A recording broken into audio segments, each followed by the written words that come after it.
Assalamualaikum warahmatullahi wabarakatuh. Dan sebelum kita lanjut ke ceritanya, tekan dulu tombol like video ini. Dan jangan lupa tekan juga tombol subscribe channel ini. Nyalakan juga lonceng notifikasinya agar tidak ketinggalan cerita-cerita lainnya dari channel ini. Langsung saja kita masuk ke ceritanya. Kuda besi yang dikendarai Siska berguling beberapa kali sebelum akhirnya menabrak pohon besar di tepi jalan. Tubuh Siska terkulai bersimbah darah tidak jauh dari sepedanya. Dari mulut, hidung, dan telinganya terus mengalir darah segar membasahi tubuhnya. Sedang Angel juga terkapar di badan jalan beberapa meter dari posisi Siska berada. Dari kepalanya merembes darah segar, terus mengenang, makin melebar, lalu mulai membasahi tubuhnya. Sementara Yuna yang membonceng Putri, Angga yang membonceng Wisnu, serta Selsi yang berkendara sendirian mengalami nasib yang tidak jauh berbeda. Akibat Siska mengerem mendadak, mereka mengalami kecelakaan beruntun. Tikungan maut yang biasanya hening berubah mengerikan. Suara rem berderit serta bunyi tunggurukan beruntun menggema memecah kesunyian. Tubuh mereka terkapar di atas jalan berbatu. Tidak ada yang bergerak. Tubuh Yuna dan Putri terkapar tidak jauh dari sepedanya. Begitupun tubuh Angga dan Wisnu. Sepertinya Selsi berusaha menghindari tabrakan hingga sepedanya menabrak pohon. Tubuhnya terpental jauh dari posisi sepedanya. Jam di gawai Angga menunjukkan pukul 7 pagi. Sinar mentari pagi menerobos masuk melalui sela-sela rimbun dedaunan. Pepohonan yang menjulang di kiri kanan mengiringi perjalanan mereka bertuju. Wisnu masih mengendarai kuda besinya di posisi paling depan, dengan Angga yang memboncengnya. Mencoba membuka percakapan dengan Angga. "Wis, aku minta maaf banget ya tentang peristiwa waktu itu. Aku benar-benar tidak sadar waktu aku mencekikmu," ucap Angga memulai percakapan. Belum sempat Wisnu menjawab, Angga melanjutkan kalimatnya. "Awalnya aku terbangun karena ada suara mirip ayahku yang memanggilku dari dalam rumah Belanda. Tanpa pikir panjang, aku masuk saja ke dalam mengejar asal suara. Begitu aku masuk ke dalam, tiba-tiba seperti ada angin yang berembus dari depan disertai bau busuk yang menyengat. Ketika angin itu menerpa tubuhku, seketika aku merasa sangat mengantuk. Kemudian aku terlelap. Pada saat terbangun, aku sudah ada di depan kalian semua," ujar Angga dengan nada penuh penyesalan. "Iya, tidak apa-apa kok. Aku sudah memaafkanmu," ucap Wisnu, tapi raut wajahnya seperti masih belum bisa memaafkan Angga. Mungkin Wisnu masih trauma dengan peristiwa semalam. Yuna dan Putri pun mengobrol tentang bagaimana mereka berdua juga seperti melihat orang yang mereka kenal. Kemudian mereka berdua masuk ke dalam rumah Belanda.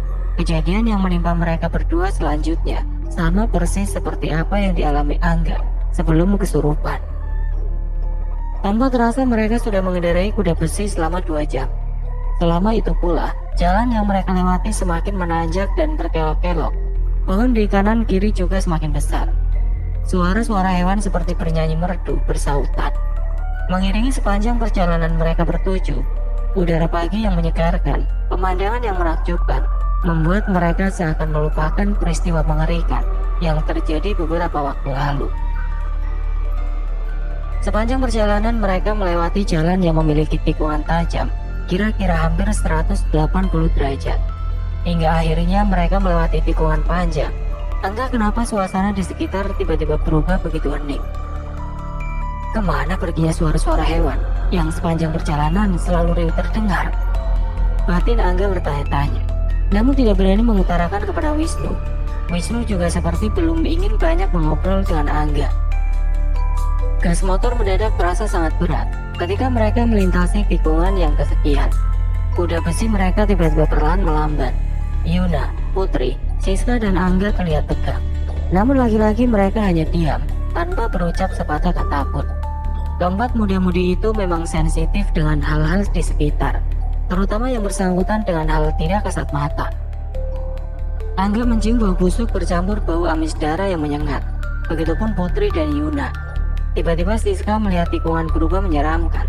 Tikungan yang mereka lewati dipenuhi puluhan makhluk bertubuh hancur dan berdarah-darah, menatap tajam ke arah mereka.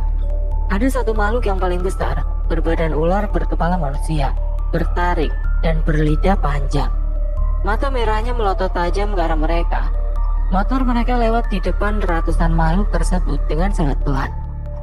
Suara geraman makhluk-makhluk itu menggema di telinga. saling bersautan.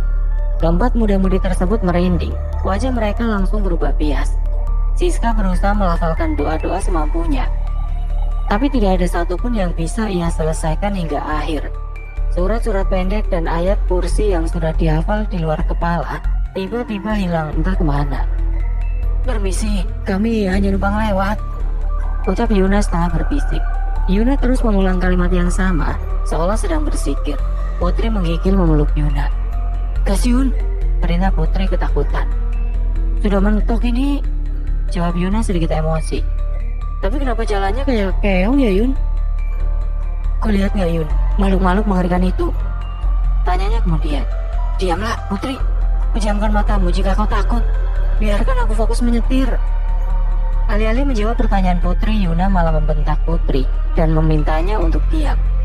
Putri yang paham Yuna sedang emosi bercampur takut langsung diam, menuruti kata-kata Yuna.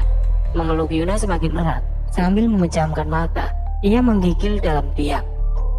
Wisnu yang tidak menyadari kehadiran makhluk-makhluk itu tampak bingung karena hidungnya mencium bau amis darah bercampur bau mayat yang mulai membusuk. "Angga, kau merasakannya nggak?" tanya Wisnu bingung. "Apa sih, Wis?" "Bau amis darah yang bercampur dengan bau mayat yang mulai membusuk." "Enggak, aku gak mencium bau apa-apa." Kali ini Angga terpaksa berbohong supaya Wisnu tidak terus bertanya, meski bau yang sama juga dirasakan menusuk hidungnya. "Masa sih? Padahal baunya bikin mau muntah loh." Sangga Wisnu seolah mengerti bahwa Angga sedang berbohong. "Kau kan punya 2 tangan, tutup hidungmu dengan kedua tanganmu. Nganggur ini Tuhanmu," terus Angga menjawab celotehan Wisnu yang dirasanya sangat mengganggu. Wisnu yang biasanya pendiam kali ini memang sedikit banyak bicara. Wisnu sudah tidak menjawab lagi, tapi batinnya menggerutu. Putus amat jawabannya. Siska yang membonceng Angel tampak tidak terpengaruh sama sekali. Mungkin Siska tahu bahwa mereka hanya menampakkan diri tanpa berniat mengganggu. Tampaknya Angel juga hanya diam 1000 bahasa, entah apa yang ada di pikirannya. Mungkin saja dia juga melihat dan merasakan kehadiran mereka, atau mungkin tidak. Chelsea yang berkendara sendirian wajahnya begitu tegang, mulutnya tidak berucap sepatah kata pun. Keringat dingin mengucur deras di sekujur tubuhnya. Ia menggigil sambil memacu kuda besinya sekuat tenaga. Makhluk-makhluk itu masih menatap tajam tapi tidak berusaha mendekat. Meski sangat lamban, motor mereka masih terus melaju hingga melewati tikungan tersebut. Ketika mereka telah menjauhi tikungan, suara-suara hewan di dalam hutan pun kembali terdengar. Setelah memacu motor mereka selama 3 jam, akhirnya mereka sampai di perkampungan suku Bor. Perkampungan suku Bor menyebar di dekat Sungai Roba. Jarak antara rumah satu dengan yang lain rata-rata berjarak di atas 10 meter. Rumah suku Bor terbuat dari kayu-kayu kuat asli khas Kalimantan, beratapan jemari yang telah dimodifikasi oleh suku Bor sendiri. Rata-rata seperti rumah panggung yang bertujuan menghindari binatang buas dan juga banjir. Hampir semua rumah berukuran 10 kali 10 meter. Pakaian mereka pun rata-rata memakai pakaian pada umumnya penduduk kota. Mereka hanya memakai pakaian adat jika ada acara-acara adat saja. Siska dan keenam muda-mudi itu memarkirkan kuda besi mereka, lalu menuju gerombolan suku Bor. Siska menyapa mereka dengan bahasa daerah suku Bor. Para penduduk suku Bor menyambut Siska dengan hangat.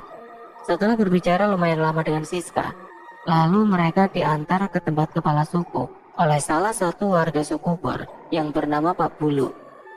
Tadinya mereka mau langsung ke rumah neneknya Angel, tapi kemudian mereka memutuskan untuk menemui kepala suku terlebih dahulu.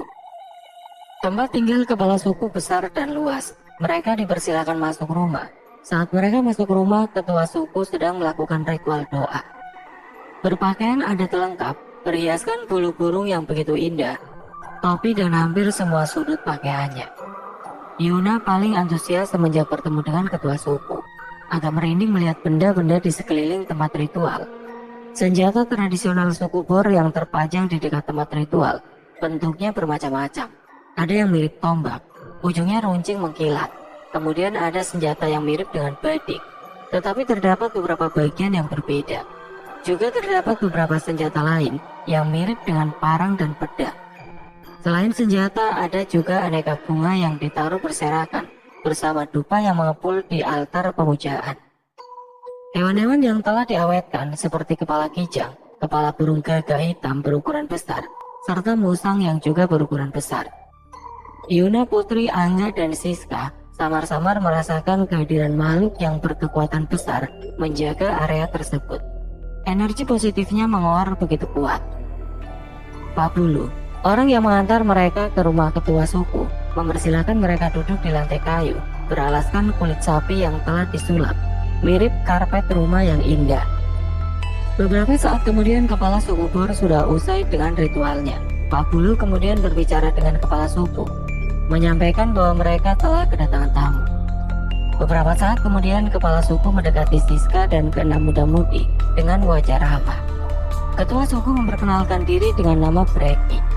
Pak Breki menjelaskan bahwa suku Bor menyambut baik kedatangan mereka.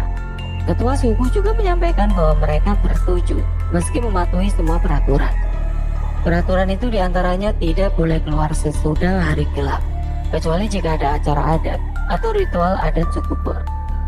Ritual itu diantaranya ritual tari bivas, yaitu tari yang bertujuan menyambut tamu yang berkunjung di wilayah mereka.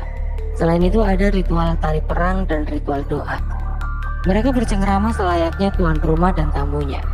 Tampak akrab, meski mereka baru bertemu. Terkadang tawa riang mewarnai obrolan mereka.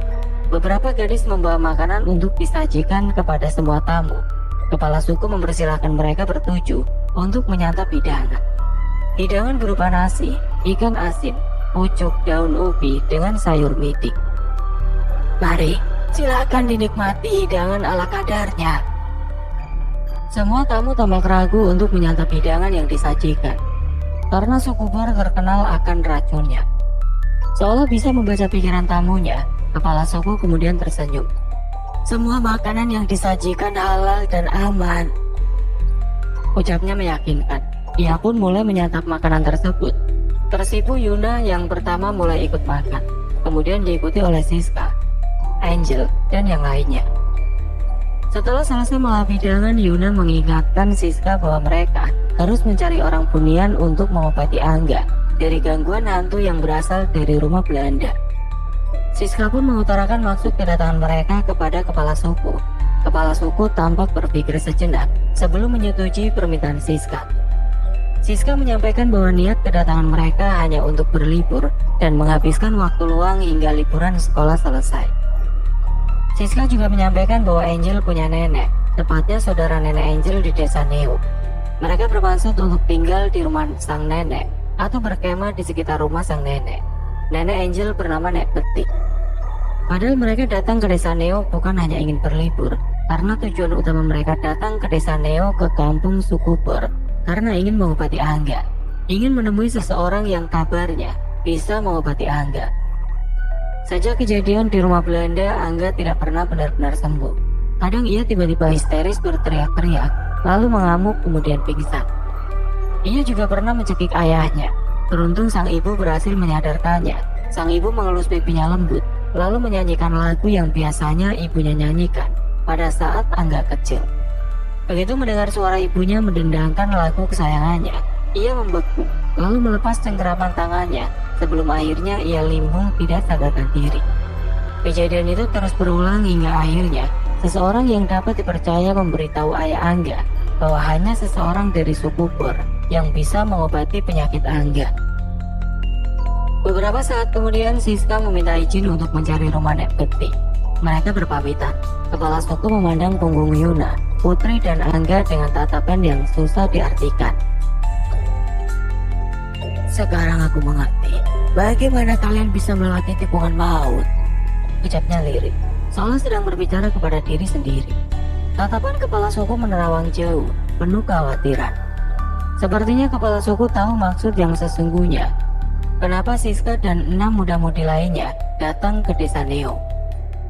Tubuh 3 remaja yang berada di antara ke-7 tamuku tadi disusupi hantu Belanda dari masa lalu. Makanya mereka dengan mudah melewati tikungan maut tanpa hambatan. Tapi tarian bivas harus tetap dilangsungkan. Bagaimanapun mereka adalah tamuku.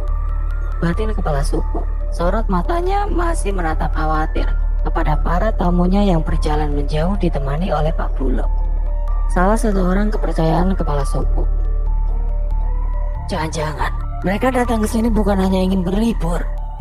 Kepala suku menghela nafas berat karena mesti dia tidak merasa terancam atas kehadiran para tamunya, tapi ia menangkap ada maksud lain atas kedatangan mereka. Aku akan melakukan tarian perang setelah tarian bivas agar aku bisa memastikan apa maksud dari kedatangan mereka ke desa ini. Kepala suku bergegas masuk ke dalam rumah. Ia harus mempersiapkan banyak hal sebelum hari menjadi gelap. Siska dan keenam muda-mudi berjalan mengikuti Pak Bulu. Sembari mengobrol, Pak Bulu membawa mereka ke rumah Nek Peti. Ternyata Pak Bulu maupun kepala suku kenal baik dengan Peti. Kalian juga bisa menginap di rumah salah satu warga jika kalian mau. Kalau sekiranya rumah Nek Peti kurang luas, setelah Isya, kami berencana mengadakan acara rutin tarian bivas yang bertujuan untuk menyambut kedatangan kalian. Jika beruntung, maka dalam ritual tersebut, orang Bunian akan hadir bergabung bersama suku Bor untuk melaksanakan ritual tari bivas. Mendengar bahwa orang Bunian ada kemungkinan akan hadir, wajah Yuda tampak sumringah. Begitupun Siska. Mereka berdua punya niat dan keinginan yang berbeda. Yuna sangat ingin tahu dan ingin bertemu dengan orang Bunian. Demi ambisinya, ingin menulis tentang mereka, sekaligus memenuhi rasa ingin tahunya yang tidak terbendung. Sedangkan Siska, ia ingin bertemu orang Bunian karena ia percaya bahwa hanya orang Bunian yang bisa mengobati Angga. Ada sesuatu yang lebih mengerikan dari apa yang menimpa Angga yang tidak Siska sadari.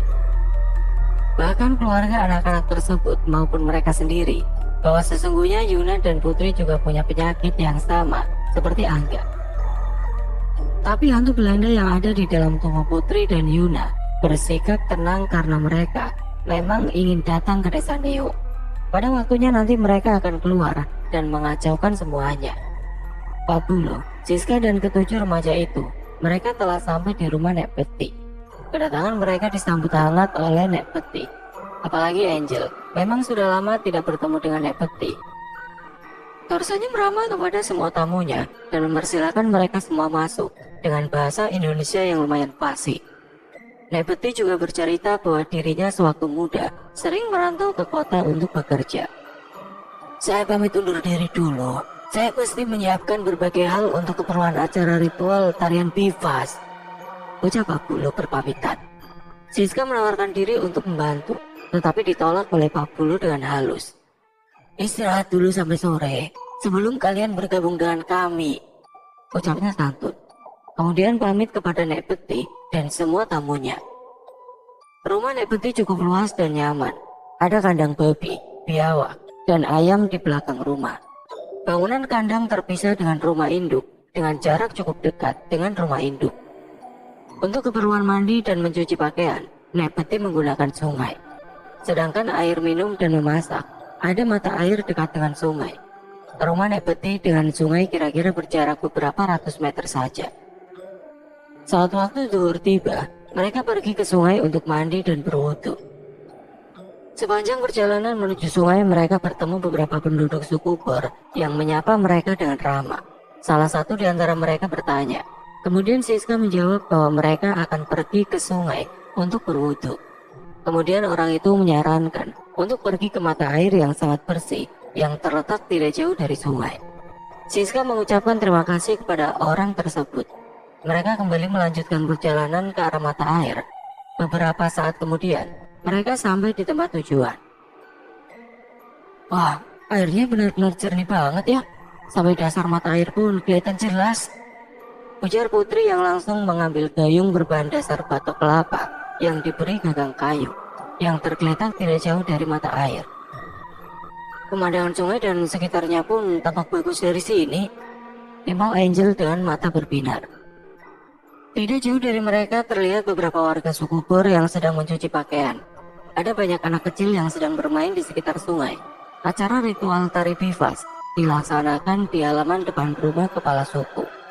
Di tempat itu telah berkumpul puluhan orang suku Bor yang bergotong royong menyiapkan berbagai hal demi lancarnya acara tersebut. Siska dan keenam muda-mudi ikut membantu. Banyak kejadian lucu saat Siska dan keenam muda-mudi itu bergabung membantu. Kejadian lucu terjadi karena tidak paham bahasa masing-masing, kecuali Siska. Sehingga gelak tawa pun mengiringi sepanjang sore hingga menjelang maghrib. Gawai milik Chelsea sudah menunjukkan pukul 8 malam. Para penduduk desa Neo berkumpul di halaman rumah kepala suku Bor. Dari kedatangan Pak Bulo, acara direncanakan dengan ritual 2 tarian. Tarian bivas dan tarian perang. Acara dipimpin oleh kepala suku Bor. Acara ritual diawali dengan tari bivas, dibawakan oleh 8 gadis suku Bor yang berpakaian adat. Alunan musik khas suku Bor keluar dari alat musik tradisional mereka, menambah nuansa khidmat acara ritual. Tidak ketinggalan juga nyanyian khas suku Bor. 8 gadis yang membawakan tarian bivas selama gemulai menjiwai tarian. Warga bersorak meluapkan kegembiraan, namun berbeda dengan yang dirasakan Siska, Yuna, Putri, dan Angga. Mereka mulai merasakan suasana magis yang begitu kental. Sudah tidak yakin bahwa tarian bivas adalah sekedar tarian selamat datang. Mereka saling pandang satu sama lain. Dalam diam bola mata mereka berkata banyak hal, penuh tanya dan kekhawatiran. Tante Siska, kenapa aku merasakan hal yang tidak nyaman ya? Jangan-jangan mereka sengaja menggelar tarian bivas karena mereka tahu niat kita yang sesungguhnya. Bisik Yuna. Siska hanya menatap Yuna dengan tatapan beku tanpa berkomentar apapun. Api unggun besar yang telah dibuat sebelum acara ritual dimulai kini semakin membesar, dikelilingi oleh para gadis yang membawakan tarian. Semakin lama terlihat bertambah besar nyala apinya. Bersamaan dengan membesarnya nyala api unggun, samar-samar Siska, Yuna, Angga, dan Putri bisa merasakan kehadiran beberapa makhluk tidak kasat mata berkekuatan besar. Suasana pun bertambah hangat ketika tari bivas selesai, dilanjutkan dengan tari perang. Masuk 8 suku Bor berpakaian adat lengkap seolah hendak pergi berperang dengan tameng dan senjata. Nyala api unggun semakin membesar. Para remaja itu tampak semakin tegang dan khawatir. Di tengah sorak-sorai para pengunjung yang bersukacita dengan tarian yang disajikan, perasaan mereka justru semakin was-was dan khawatir. Keberadaan makhluk tidak kasat mata semakin kuat dirasakan kehadirannya oleh Siska, Yuna, Angga, dan Putri. Mereka berempat mencium bau wangi yang begitu harum. Ketika netra mereka melihat ke-16 penari seperti dimasuki oleh cahaya putih yang merasuk dengan cepat ke tubuh masing-masing penari. Beberapa saat kemudian, beberapa penari menarik tangan Yuna, Putri, dan Angga yang terlihat kebingungan. Mereka bertiga kemudian dikelilingi oleh semua penari, bergerak secara melingkar, sembari tetap memeragakan tarian perang. Namun aura para penari tersebut sekarang sangat berbeda. Raut wajah mereka dan gestur tubuhnya seperti memperingatkan ketiganya. Siska berbisik kepada Wisnu, Chelsea, dan Angel. Kalian semua harus siap-siap dan tetap waspada ya. Kemungkinan makhluk tidak kasat mata yang menjaga tempat ini mengetahui bahwa Yuna, Putri, dan Angga masih belum sepenuhnya terbebas dari pengaruh hantu Belanda. Para makhluk tersebut memasuki raga semua penari. Ucap Siska memperingatkan ketiganya. Apa? Tanya Angel dengan suara terbata-bata karena ketakutan. Kita harus melakukan sesuatu, Tante. Aku tidak mau terjadi apa-apa dengan teman-temanku, terutama Yuna. Ucap Wisnu panik. Iya, Tan. Kita harus secepat mungkin melakukan sesuatu. Aku siap maju paling depan buat nyelamatin mereka. Ucap Chelsea dengan nada suara pemberani, seolah ia mampu menolong teman-temannya. Kalian tenang dulu ya. Aku mencoba untuk memikirkan langkah apa yang harus kita ambil. Ucapan Siska terhenti saat mendengar suara histeris dari Yuna, Putri, dan Angga menggelegar mengalahkan alunan musik dan nyanyian suku Bor. Mereka berteriak hampir bersamaan sambil memegangi kepala. Raut wajah mereka berubah mengerikan. Ketiganya terus mengerang menahan sakit, lalu berubah menjadi raungan yang memilukan. Wajah mereka sesekali berubah, seolah itu bukan mereka. Sesekali wajah mereka tampak pucat, bagai mayat, untuk beberapa detik kemudian kembali ke wajah asli mereka, lalu berubah lagi menjadi wajah seseorang yang wajahnya hancur dan berdarah-darah. Kemudian balik lagi berubah menjadi wajah mereka setelah beberapa detik.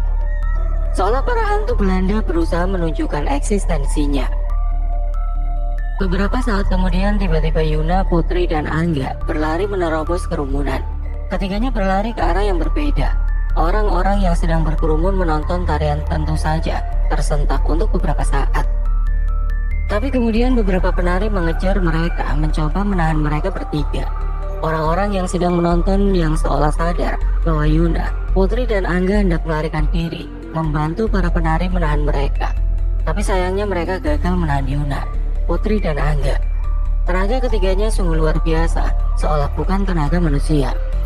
Siska menyuruh Wisnu mengejar Yuna, sedangkan Chelsea mengejar Putri, Angel dan Siska mengejar Angga. Suasana menjadi kacau balau. Tanpa terasa mereka sudah masuk hutan. Siska dan Angel hampir saja bisa menangkap Angga. Beberapa langkah lagi, Angga pasti tertangkap. Namun langkah Siska terhenti saat ia merasakan aura makhluk tidak kasat mata yang sangat kuat berdiri tepat di belakangnya.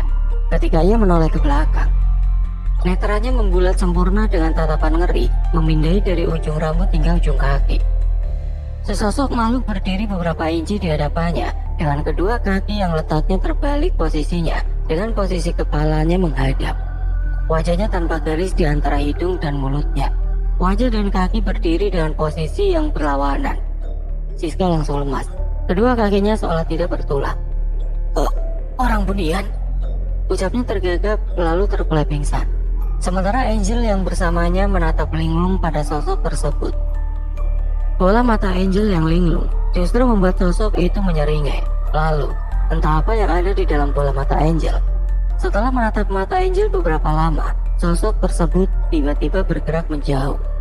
Gerakan sosok itu seolah menyadarkan Angel kembali.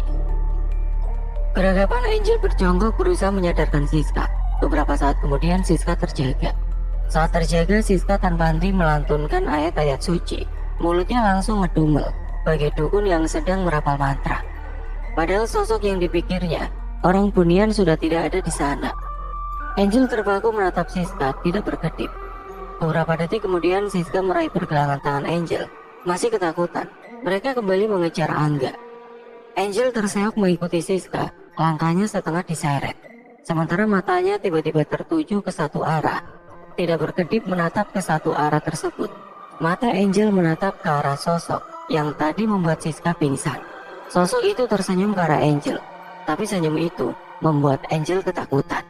Mata Angel menatap sosok itu ngeri. Angga semakin jauh meninggalkan desa Neo, menuju hutan belantara. Sementara Siska dan Angel semakin jauh tertinggal. Angel semakin ketakutan. Suasana malam yang gelap disertai suara-suara menakutkan dari binatang buas membuat Angel menggigil. Cahaya gawai Siska dan Angel menjadi alat penerang mereka berdua. Sepanjang jalan, Siska terus menenangkan Angel. "Ayo kita balik saja Tante, Angel takut." Rengeknya, muka Angel sudah pucat pasi. "Tenanglah En, kan ada Tante," ucap Siska berusaha menenangkan Angel. Pak Bulo muncul membawa obor, bersenjata lengkap. Berlari begitu cepat, ia melambatkan langkah saat bertemu Siska dan Angel. "Siska, Angel, kemana arah larinya Angga?" Siska tidak menjawab, tangannya menunjuk satu arah. "Kembalilah ke desa, biar Angga aku yang urus," ucap Pak Bulo memberi perintah. Siska mengangguk, lalu berbalik arah menuruti perintah Pak Bulo, kembali ke desa Neo. Keadaan Angel memang tidak memungkinkan untuk ikut melanjutkan pengejaran. Angel tampak linglung, sesekali tatapannya jelalatan dengan tatapan ngeri. Tubuhnya juga tampak ringkih karena kecapean. Tertatih, Siska memapa Angel menyusuri hutan kembali ke desa Neo. Sementara di sisi lain, Chelsea berlari mengejar Putri. Selisih jarak mereka berdua makin jauh. Chelsea tanpa putus asa terus berlari mengejar Putri dengan berbekal cahaya dari telepon genggamnya. Tiba-tiba dari arah belakang datang kepala suku Bor membawa obor dan pedang. Menyalip Chelsea, jiwa pemberani Chelsea semakin membara ketika melihat kepala suku Bor ikut mengejar sahabatnya. Suara hewan-hewan hutan yang saling bersautan tidak menciutkan nyali Chelsea. Walaupun beberapa hari yang lalu, Chelsea dan Putri tidak akur, tapi rasa sayang terhadap sahabatnya membuatnya melupakan hal ini. "Aku tidak akan menyerah mengejarmu, Put," teriak Chelsea di dalam hati, menyemangati dirinya. Tanpa sadar kepala suku dan Chelsea telah berlari hampir setengah jam. Nafas keduanya mulai tersegal-segal, kelelahan. Meski telah beristirahat selama beberapa kali dengan durasi beberapa detik saja, mereka berdua berhasil memangkas jarak dengan Putri yang juga mulai melambat. Mungkin karena stamina mulai menurun, walau tubuhnya terindikasi kesurupan. Di depan, Chelsea melihat perkampungan yang cukup besar. Ia pun semakin bersemangat berlari menuju ke arah perkampungan, karena Putri dan kepala suku juga berlari ke arah yang sama. Tiba-tiba dari arah perkampungan datang puluhan orang berpakaian mirip dengan suku Bor, namun dengan raut wajah menakutkan. Suku itu juga semuanya membawa tameng dan senjata tajam. Chelsea langsung balik badan dan bersiap mengambil langkah 1000. Baru beberapa langkah Chelsea mendadak berhenti. Geraman hewan buas dari arah berlawanan menghentikan langkahnya. Hewan-hewan itu dibawa oleh orang-orang berwajah menyeramkan. Wajah Chelsea berubah pucat pasi, tubuhnya gemeteran, takut bercampur bingung. Namun apa daya, Chelsea telah terkepung. Chelsea yang pemberani nyalinya langsung ciut dihantui rasa takut saat ia dikepung oleh banyak hewan buas yang dibawa orang-orang suku bertampang mengerikan. Tolong, jangan lukai saya tidak berniat jahat. Saya hanya mengejar teman saya, pinta Chelsea dengan suara bergetar ketakutan. Namun orang-orang bertampang mengerikan itu sama sekali tidak terpengaruh oleh permohonan Chelsea. Mata mereka menatap Chelsea dengan tatapan membunuh. Dengan instruksi salah satu dari mereka, hewan-hewan buas itu bersiap menyerang Chelsea. Akan tetapi, sebuah suara menghentikan mereka. Tiba-tiba terdengar suara menggelegar, berwibawa dalam bahasa daerah antar suku. Hentikan, kalian semua, jangan ganggu dia tamu istimewaku. Pak Breki, kepala suku Bor, telah berdiri tidak jauh dari mereka. Sejenak mereka terdiam, memindai tubuh Breki dari ujung rambut sampai ujung kaki. Saat mengetahui yang berteriak adalah kepala suku Bor, salah satu orang berpengaruh di dunia antar suku. Orang-orang suku menakutkan itu berubah menjadi lebih ramah, memberikan salam hormat kepada kepala suku Bor. Salah satu orang dari suku menakutkan itu maju, lalu memberi isyarat kepada semua hewan yang mengepung Chelsea untuk menjauh. Dalam bahasa daerah antar suku, ia berucap santun. Hormat kami ketua, kami memohon maaf atas kesalahpahaman ini. Sebagai permintaan maaf, sudikah kiranya ketua bertemu kepala suku kami? Perkenankan kami menjamu Anda berdua. Ucapnya santun. Baiklah, kalian semua aku maafkan, asal kalian bersedia membantu kami mencari tamuku yang hilang. Terakhir dia terlihat memasuki daerah tempat tinggal kalian. Jawab kepala suku Bor sembari memberi isyarat kepada Chelsea untuk mendekat kepadanya. Chelsea pun mengikuti perintahnya. Ia sudah agak tenang, tapi masih tampak ketakutan. Terima kasih ketua. Izinkan kami mengantar Anda ke tempat tinggal ketua kami dan meminta izin untuk mencari tamu istimewa Anda. Baiklah. Perkenalkan, nama saya Cundi. Ucap Cundi sembari melakukan gerakan memperkenalkan diri khas sukunya. Ketua suku Bor pun mengangguk tanda setuju. Rombongan itu pun mulai berjalan beriringan ke arah pemukiman suku Cayu. Ya, orang-orang berwajah mengerikan itu berasal dari suku Cayu. Tidak apa-apa kan Chelsea? Tanya kepala suku Bor. Chelsea tampak terkejut setelah mengetahui kepala suku Bor ternyata pasti berbahasa Indonesia. Saya baik-baik saja Pak Kepala Suku, jawab Chelsea masih ketakutan. Bagaimana kepala suku bisa berbahasa Indonesia? Katanya bingung. Kau tidak usah bingung, hanya karena aku bisa berbahasa Indonesia, ucap kepala suku Bor seolah memahami kebingungan Chelsea. Pak Kepala Suku, maaf sebelumnya. Jujur, saya agak kaget sewaktu tahu Anda bisa berbahasa Indonesia, ucap Chelsea. Kepala suku Bor lalu menjelaskan secara singkat bahwa sesungguhnya ia dan semua suku Bor bisa berbahasa Indonesia. Namun peraturan adat suku Bor hanya memperbolehkan penggunaan bahasa Indonesia jika keadaan mendesak. Chelsea pun mendengarkan dengan seksama, lalu mengangguk, tanda mengerti. Mereka itu siapa, Pak? Mereka suku Cayu. Walaupun hampir semua tampang mereka menakutkan, tapi sejatinya mereka baik. Kamu jangan terlalu khawatir ya, kita pasti bisa menemukan Putri, jelas kepala suku sambil berusaha menenangkan Chelsea. Baik Pak, terima kasih. Sejurus kemudian mereka telah sampai di pemukiman suku Cayo. Bentuk rumah mereka hampir mirip rumah suku Ber. Cuma ada perbedaan sedikit saja pada ciri khas rumah suku mereka masing-masing. Hampir setiap rumah di depan pintu masuk mereka terdapat patung. Konon patung itu merupakan implementasi dari keluarga yang sudah wafat. Patung itu seolah begitu hidup ketika diterpa cahaya obor dari masing-masing rumah suku Cayo. Chelsea merasakan bulu kuduknya meremang saat netranya menatap patung-patung itu. Ia sebenarnya penasaran ingin bertanya, tapi rasa takut dan segan kepada kepala suku Ber mengganggunya. Chelsea mengurungkan niatnya. Setelah beberapa lama mereka akhirnya sampai di rumah kepala suku Cayo yang unik. Rumah berbentuk rumah panggung dengan ciri khas atap yang tinggi. Luasnya sekitar 2-3 kali lipat dari rumah-rumah suku Cayo lainnya. Begitu masuk rumah, harum wangi kayu khas Kalimantan membuat Chelsea merasa lebih rileks. Sejurus kemudian, tiba-tiba terdengar teriakan putri dari salah satu ruangan rumah kepala suku Cayo. Tanpa dapat dicegah, Chelsea menggambur ke arah suara, diikuti oleh ketua suku Ber. Berapa langkah Chelsea terhenti saat ia melihat putri sedang berdiri mematung dengan tatapan kosong. Beberapa orang dari suku Cayo buru-buru memegang kedua tangan putri dengan begitu erat, seakan tidak mau buruannya lepas lagi. Apa-apaan ini? Lepaskan dia! Dia tamu istimewaku! Tita kepala suku Ber dengan suara menggelegar. Jangan dengarkan dia. Segera bawa tawanan kita untuk dipersembahkan kepada Maria Ban. Jerit kepala suku Cayo tidak kalah garang. Tiba-tiba muncul kepala suku Cayo yang berwajah paling mengerikan di antara semua orang yang ada di sana. Ketua suku Ber dan suku Cayo menggunakan bahasa daerah yang dimengerti kedua suku itu. Chelsea hanya bisa mematung dengan tatapan bingung karena tidak memahami bahasa yang mereka gunakan. Cenodi, kalau kau tidak melepaskan tamuku, kau dan sukumu akan berperang dengan sukuku. Kau mau sejarah kelam kita terulang lagi ya? Teriak ketua suku Ber.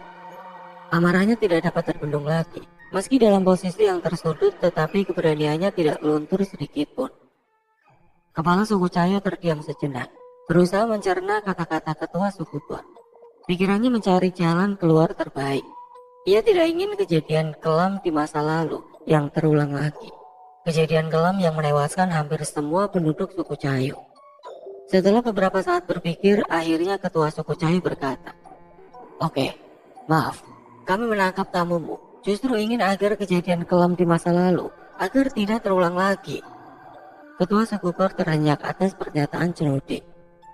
"Apa maksudmu? Menangkap tamuku agar terhindar dari kejadian kelam di masa lalu?" "Sewaktu tamumu menerobos masuk pemukiman kami, suku kami sedang melakukan ritual. Saat itu, entah kenapa tiba-tiba salah satu warga suku kami yang sedang bermeditasi dan bersiap untuk dijadikan medium, tiba-tiba berteriak sangat kesakitan. Bersama dengan itu, tubuhnya seperti diremas oleh sesuatu yang tidak kasat mata. Kemudian tubuhnya meledak, hancur menjadi potongan-potongan kecil. Ruangan ritual banjir darah. Kami berasumsi bahwa itu salah satu tanda kemurkaan Mariaban karena daerah kekuasaannya telah dimasuki oleh hantu Belanda yang merasuki tamu istimewamu." Cenodi menjelaskan dengan suara bergetar karena masih terngiang jelas potongan tubuh yang penuh darah terlempar mengenai wajahnya dan semua orang yang mengikuti ritual. Ada perasaan marah, sedih, shock, ngeri saat pria setengah baya itu mengingat kejadian mengerikan tadi. Dirinya merasa ikut bertanggung jawab sebagai pemimpin suku Cayo. Suara cerita misteris semua warga suku Cayo masih terngiang saat darah dan potongan tubuh menimpa mereka. Wajah ketua suku Ber terlihat ngeri membayangkannya. Begitupun wajah semua suku Cayo berubah menjadi ketakutan saat mengingat kembali peristiwa mengerikan tadi. Beberapa keluarga almarhum langsung dibawa ke tempat tinggalnya karena tiba-tiba berteriak histeris. Setelah kejadian itu, semua petinggi suku kami menggelar pertemuan darurat membahas masalah ini. Kemudian terciptalah kesepakatan bahwa suku kami harus menyertakan tamumu dalam ritual besar memanggil penengah Tambunian, karena dukun-dukun suku kami berpendapat bahwa tamumu telah dirasuki hantu Belanda dari zaman dulu telah menjadi pemicu terjadinya peristiwa kelam di masa lalu. Oleh karena itu, kami bersepakat untuk mempersiapkan ritual besar untuk memanggil Sang Bunian sebagai penengah demi menghindari kejadian kelam di masa lalu. Sejatinya Cenodi dan semua warga suku Cayo geram kepada putri yang membawa hantu Belanda. Namun setelah mereka berpikir matang-matang, mereka memutuskan untuk menahan diri demi menghindari peperangan antar suku yang pastinya akan memakan banyak korban. Ketua suku Bor mendengarkan dengan seksama. Emosinya mulai mereda setelah Cenodi menjelaskan semuanya. Oke, aku mulai paham semuanya. Untuk saat ini tolong jaga baik-baik tamuku. Jangan lukai dia sedikit pun sampai aku mengirimkan dukun sakti dan pasukan terpilihku untuk mengikuti ritual. Untuk sekarang, beri aku ruang untuk bersemedi. Aku akan menyampaikan pesan kepada tangan kananku Bulo. Lawan bicaranya hanya mengganggu. Kemudian Cenodi menyuruh anak buahnya mengantar kedua tamunya ke ruangan khusus. Ruangan berukuran luas dengan tempat tidur di sudut kanan belakang. Segala hiasan ruangan terbuat dari tulang dan kulit binatang. Ada juga yang berupa ukir-ukiran dari kayu dan akar raksasa. Tidak sedikit juga patung-patung leluhur suku Cayo yang diletakkan di pinggir-pinggir ruangan, menambah kesakralan ruangan. Maaf sebelumnya Pak, kalau saya boleh tahu, apa yang kalian berdua bicarakan tadi? Tanya Selsi sehalus mungkin agar ketua suku tidak tersinggung. Lalu ketua suku Bor menceritakan semuanya. Mariaban itu apa Pak? Mariaban adalah salah satu makhluk terkuat dan terganas yang melindungi kehidupan suku Cayo. Makhluk itu berwarna merah, ukuran tubuhnya beberapa kali lipat dari ukuran manusia, terkenal sangat ganas jika sedang murka. Telah menelan banyak korban pada zaman dulu akibat peristiwa kelam yang saya ceritakan tadi.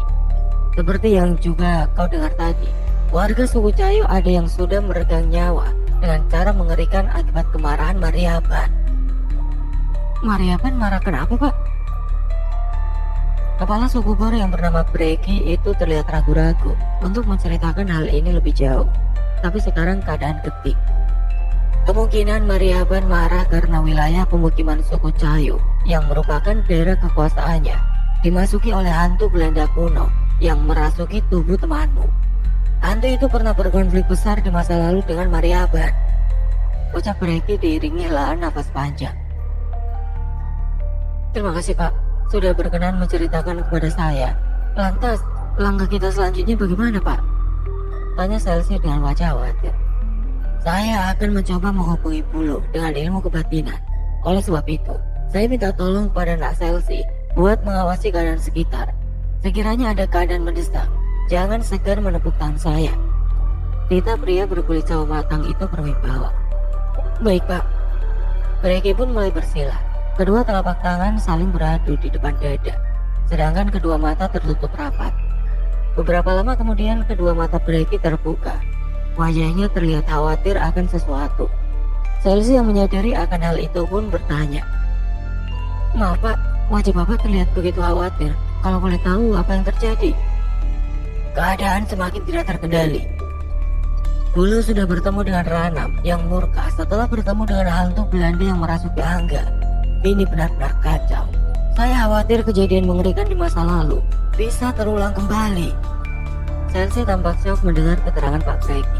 Tujuan mereka ke sini untuk mencari obat bagi kesembuhan Angga dan Putri, namun justru menimbulkan kekacauan yang tidak pernah ada dalam bayangannya mereka sekalipun. Jika terjadi perang, itu artinya mereka tidak akan pernah bisa keluar dari sana. Sementara itu Wisnu yang mengejar Yuna terus berlari demi ingin menyelamatkan Yuna, orang yang selama ini dia sayang dan selalu ingin melindunginya. Wisnu berlari mengejar Yuna dibantu oleh Agam, keponakan Nek Peti yang umurnya kira-kira awal 20 tahunan berbadan atletis. Agam diminta Nek Peti untuk membantu Wisnu mengejar Yuna karena pemuda berambut pendek itu mengenal betul daerah hutan belantara. Agam membawa obor dan tombak sebagai perlindungan diri dari serangan hewan buas.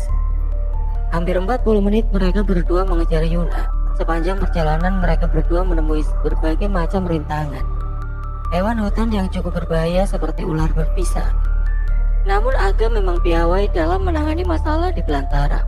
Agam selalu berhasil menyingkirkan segala rintangan. Di satu titik pengejaran, Agam berhasil menggenggam tangan Yuna.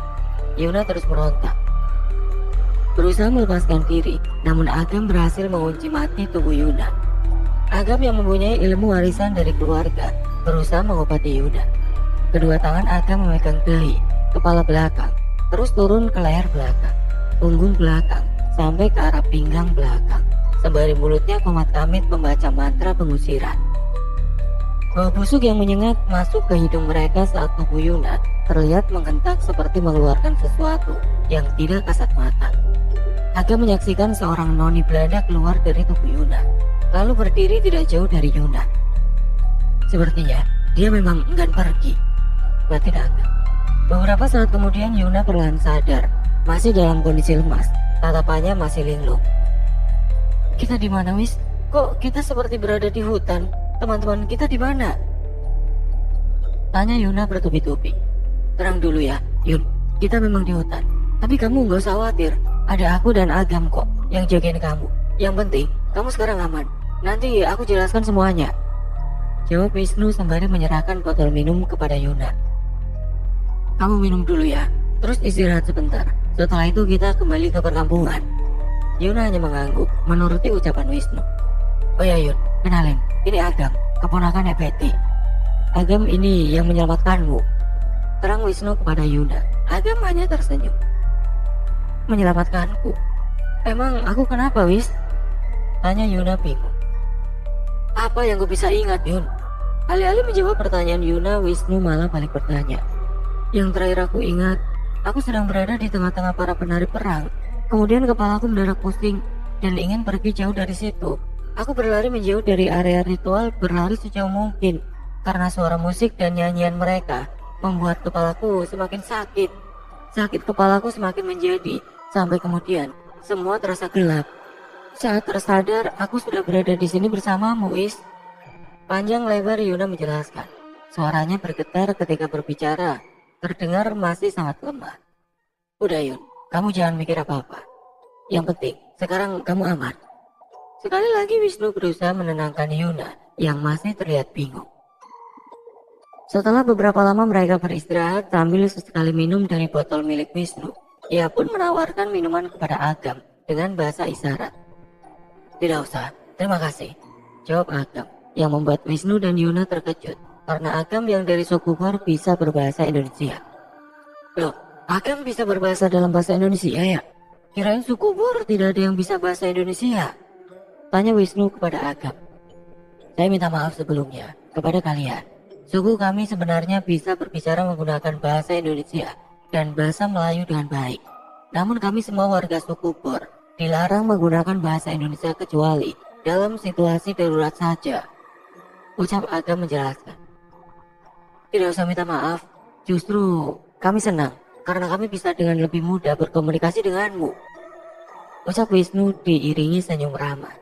Beberapa saat kemudian mereka berjalan pulang. Agam memimpin jalan. Dia lebih paham jalan kembali ke desa Neo. Di tengah perjalanan tiba-tiba dari segala arah keluar hewan buas mengepung mereka. Macan dahan, beruang madu, orang utan berjalan perlahan mengitari mereka bertiga. Tapi hewan-hewan itu buas dan lapar. Wajah Yuna, Wisnu dan Agam langsung pias. Kawanan hewan buas secara perlahan mendekat diiringi air liur yang menetes dari gigi-giginya yang tajam, siap mengoyak tubuh mereka. Yuna, Wisnu dan Agam hanya bisa pasrah. Mereka memejamkan mata pasrah akan nasib. Tinggal beberapa langkah saja ketika tiba-tiba, cak! Seseorang melompat dari ketinggian, lalu mendarat di tengah-tengah mereka. Ia berdiri gagah menghadang hewan-hewan tersebut. Yuna, Wisnu dan Agam tersentak kaget. Laki-laki itu dengan gerakan khas menatap hewan-hewan yang mengepung mereka. Sungguh ajaib, hewan-hewan itu tiba-tiba melunak. Wajah-wajah hewan itu yang tadinya buas tiba-tiba berubah tenang, lalu perlahan mundur dan berlari menjauh meninggalkan mereka semua. Laki-laki itu membalikkan tubuh, lalu tersenyum. Apa, kalian baik-baik saja? Wajah Agam langsung sumringah lalu berlari menghambur memeluk laki-laki itu. Ternyata ia salah satu orang dari suku Dronu yang terkenal baik dengan Agam. Ia memang ditugasi untuk mencari keberadaan Yuna, Wisnu, dan Agam. Suku Dronu adalah salah satu suku yang mendiami wilayah hutan yang berdekatan dengan suku Bor. Singkat cerita, akhirnya Siska dan 6 muda-mudi lainnya telah berkumpul di rumah Cerodi, kepala suku Cahayu. Siska dan Angel datang bersama Nek Peti dan 10 kesatria baja. Ternyata Pak Breki punya pasukan bayangan bernama 10 kesatria baja, orang-orang terkuat dari suku Bor, sedangkan Pak Bulu datang bersama Angga. Mereka bertemu penuh haru, berpelukan satu sama lain dengan mata berkaca-kaca. Terpancar kelegaan dalam tatapan dan gerakan tubuh mereka. Agam dan ke-6 muda-mudi serta 10 kesatria baja bersama sekelompok suku Dronu terkumpul di depan halaman rumah Cerodi. Pak Breki menceritakan semua yang terjadi. Aku senang sekali. Akhirnya kita bisa berkumpul lagi, walau putri belum bersama kita, ucap Angel dengan mata berkaca-kaca. Kamu tenang saja, Angel. Putri akan baik-baik saja. Ia akan segera berkumpul kembali dengan kalian setelah ritual pengusiran selesai. Saya berjanji, ucap Pak Breki meyakinkan. Baik Pak, terima kasih. Atas nama teman-teman saya mengucapkan terima kasih yang sebesar-besarnya kepada Pak Breki dan semua suku Bor yang telah banyak membantu kami. Kami juga minta maaf karena kami juga ikut andil dalam kekacauan ini, ucap Siska tulus. Tidak apa-apa Siska, bukan salah kalian. Itu semua sudah kehendak Sang Pencipta. Jadi kalian tidak usah merasa bersalah, jawab Pak Breki bijak. Maaf sebelumnya Pak, ada yang mau saya tanyakan. Apakah teman-teman kami sekarang sudah terbebas sepenuhnya dari hantu Belanda? Tanya Yuna sangat ingin tahu. Saya harus jujur, teman-teman kalian belum sepenuhnya terbebas dari hantu Belanda. Raga mereka masih sangat rentan dirasuki kembali. Hantu Belanda sangat menyukai raga teman-teman kalian, jawab Pak Breki. Mendengar jawaban Pak Breki, Yuna dan Angga tampak syok. Ada kengerian dalam tatapan mereka. Sebentar lagi akan diadakan pertemuan darurat antar suku Cahayu, suku Dronu, dan suku Bor. Kami akan membahas cara mendamaikan kembali ketiga suku. Mendamaikan makhluk Mariaban, Ranam, makhluk dan hantu Belanda. Sejurus kemudian pertemuan darurat ketiga suku dimulai. Siska dan 6 muda-mudi tidak diizinkan ikut dalam pertemuan. Terjadi ketegangan dan perdebatan sengit dalam pertemuan akibat perbedaan pendapat. Kenapa mesti peduli dengan orang luar? Jelas-jelas kehadiran mereka telah menimbulkan malapetaka. Satu warga kita telah tewas dengan cara paling mengerikan karena kehadiran orang luar. Darah mesti dibayar dengan darah.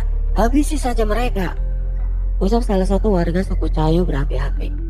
Aku setuju. Harga diri kita telah terinjak-injak oleh mereka. Datang tidak diundang, seenak jidat bikin-bikin onar. Habisi saja mereka semua. Warga yang lain menimpali dengan kemarahan yang berapi-api. Tidak, mereka tamuku.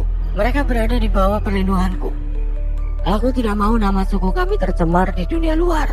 Kita akan dikenal sebagai suku yang bengis dan kejam jika mereka dihabisi, ucap Pak Breki menolak usul warga suku Cahayu. Lagi pula kemana perginya rasa kemanusiaan kalian? Mereka masih sangat muda, masih anak-anak yang beranjak remaja. Mereka juga punya keluarga, punya ayah, ibu dan saudara. Seandainya anak-anak kalian yang sedang bermain di luar tiba-tiba tidak kembali, apa kalian tidak berduka? Pak Bulu menambahkan, Mariaban akan terus murka dan mengambil korban jika mereka masih berkeliaran di antara kita, ucap salah satu orang dari suku Cahayu Pusat.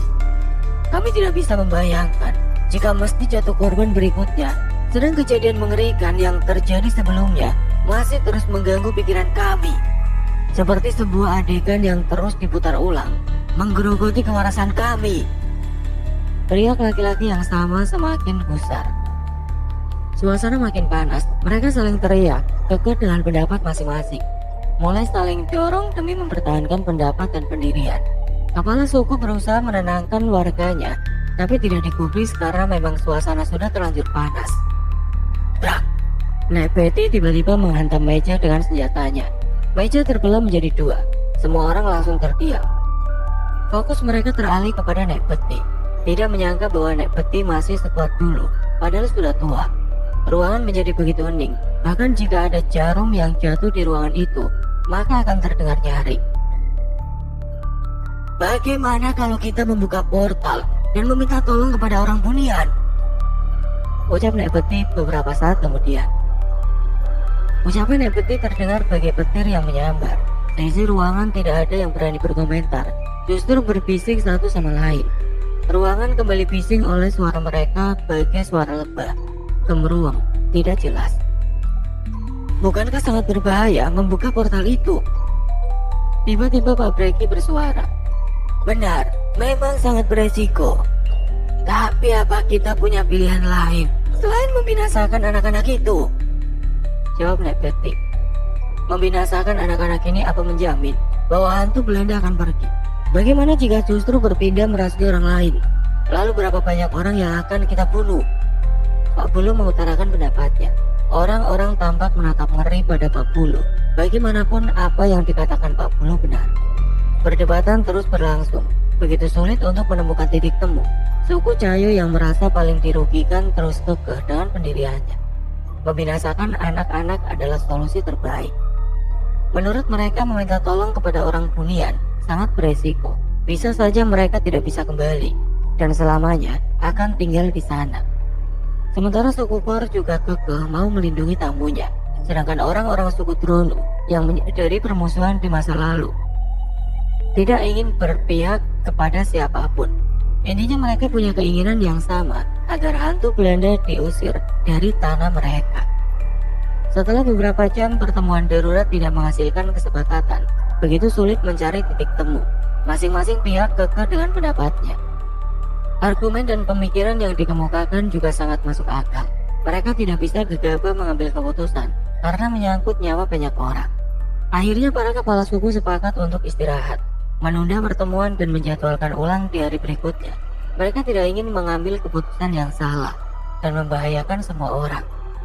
Semua orang memang lelah dan dicekam ketakutan, terutama warga suku Cayo yang menyaksikan bagaimana salah satu warga mereka tewas dengan cara yang sangat mengerikan karena Mariban murka. Sementara keenam muda-mudi itu yang diam-diam mengintip acara pertemuan mulai ketakutan. Mereka sadar sepenuhnya bahwa nyawa mereka berada di ujung tanduk. Bagaimana kalau ternyata keputusan akhir adalah mengorbankan kita? Sebaiknya kita segera pergi dari sini sebelum terlambat, ucap Angel, panik bercampur ngeri.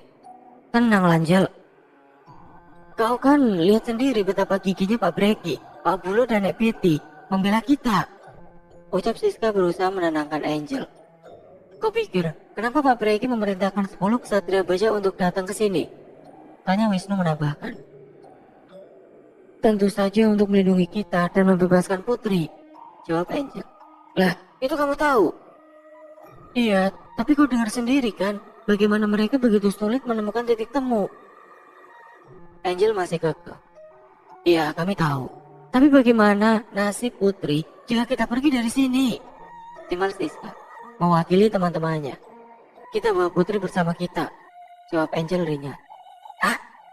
Hampir bersamaan mereka menjawab bingung. Percayalah padaku, kita tidak akan dipenggal hanya karena membawa Putri kabur.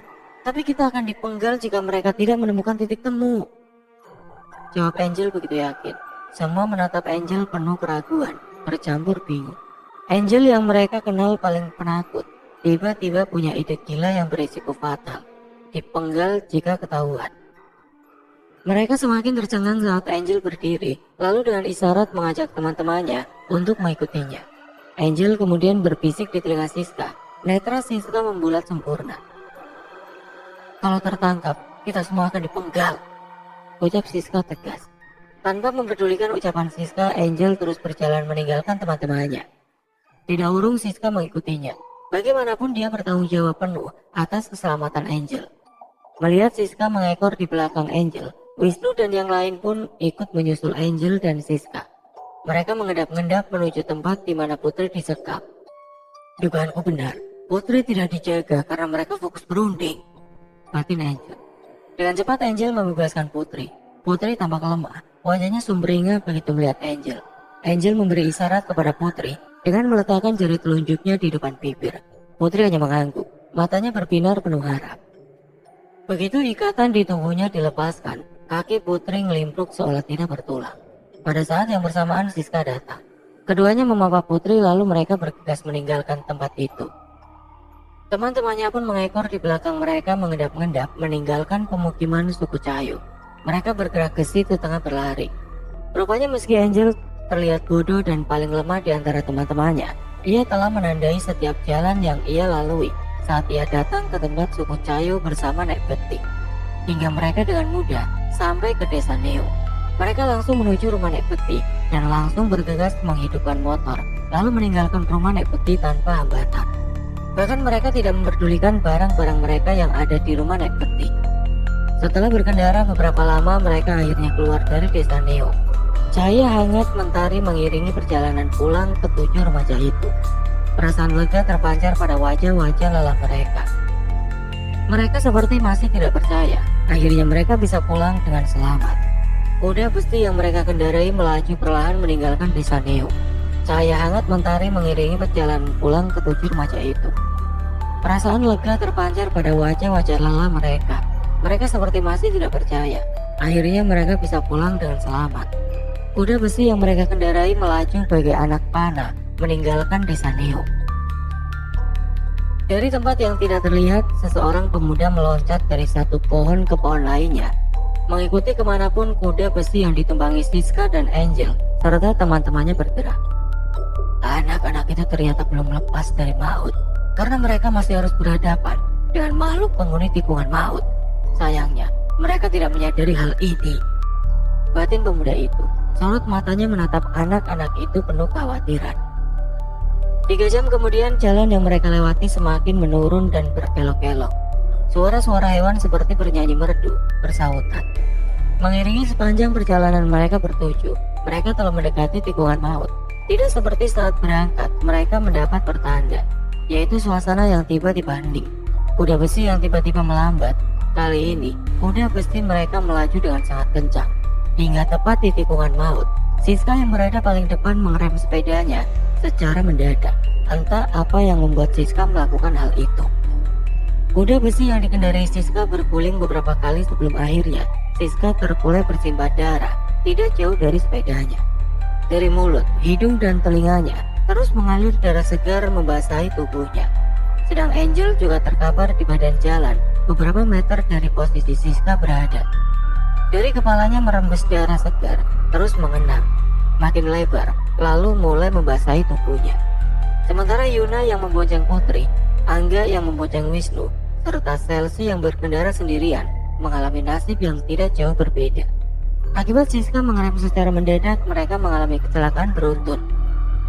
Tikungan maut yang biasanya hening berubah mengerikan.